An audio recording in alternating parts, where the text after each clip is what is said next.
ফুলকপি আর আলু দিয়ে হাতে মাখা মাছের যদি এইভাবে চচ্চড়ি বানান তাহলে কিন্তু সবাই চেটে পুটে খাবে। আর এইভাবে যদি একবারও মাছ রান্না করে খেয়ে দেখেন আপনার নিজেরই ইচ্ছে করবে বারবার এইভাবে এই রেসিপিটা রান্না করে খেতে। হ্যালো এভরিওয়ান, সবাই কেমন আছেন? আশা করি সবাই খুবই ভালো আছেন। আজকে আমার মা বানাবে ফুলকপি আলু দিয়ে ছোটো মাছের চচ্চড়ি। তার জন্য প্রথমেই মাছের ভিতর মা দিয়ে দিয়েছে হলুদের গুঁড়া আর লবণ। তারপর কিছু মশলা মা হাতে বেটে রেখেছিল, জিরা আর ধনিয়া বাটা একসাথে। তারপর দিয়ে দিয়েছে শুকনো মরিচ আর কাঁচামরিচ যে বেটে রেখেছিল সেই মশলাটা।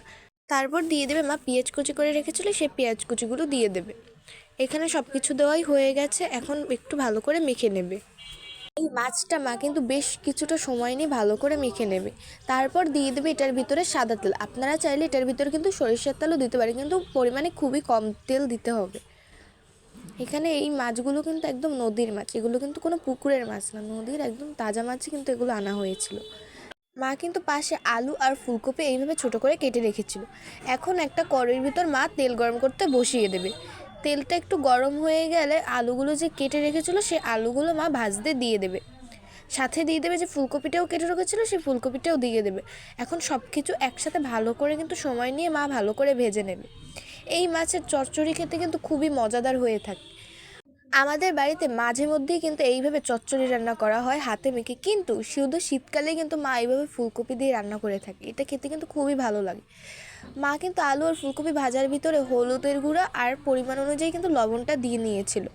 এইখানে মার আলুটা আর ফুলকপিটা ভাজা হয়ে গেছে ভালোভাবেই। তার জন্য মা একবার দেখে নিচ্ছিল যে আলুটা ভাজা হয়েছে কিনা। এখন এগুলো একপাশ করে যে তেলটা ছিল আলুর ভিতর, মানে আলু আর ফুলকপি ভাজার পর সেই তেলের ভিতরে মা যে মাছগুলো মেখে রেখেছিল সেগুলো আস্তে আস্তে করে দিয়ে দেবে। এখানে মা সব মাছগুলোই কিন্তু আস্তে আস্তে করে দিয়ে দিয়েছে। এখন সব কিছু দেওয়া হয়ে গেলে পর মার যে মশলাটা ছিল বাটিতে সেই মশলাটাও মা দিয়ে দিয়েছে।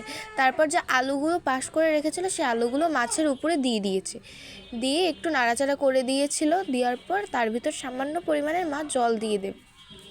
জল দিয়ে এটা বেশ কিছুক্ষণ ঢেকে রাখবে। কিছুক্ষণ পর ঢাকনাটা খুলে দেখবে মাছটা কেমন হয়েছে। যখনই দেখবে একটু ফুটে উঠেছে ঝোলটা, তার উপর থেকে কাঁচামরিচ আর ধনিয়া পাতা দিয়ে দেবে। ধনিয়া পাতা দিয়ে আরও বেশ কিছুক্ষণ রাখবে যাতে আর একটু মাছটা ভালোভাবে রান্না করা হয়ে আসে। এখানে কিন্তু মাছটা রান্না করা হয়ে গেছে প্রায়, আর একটু রান্না করলেই কিন্তু তৈরি আমাদের আলু ফুলকপি দিয়ে ছোটো মাছের চচ্চড়ি। রেসিপি ভালো লাগলে অবশ্যই লাইক, কমেন্ট এবং শেয়ার করবেন।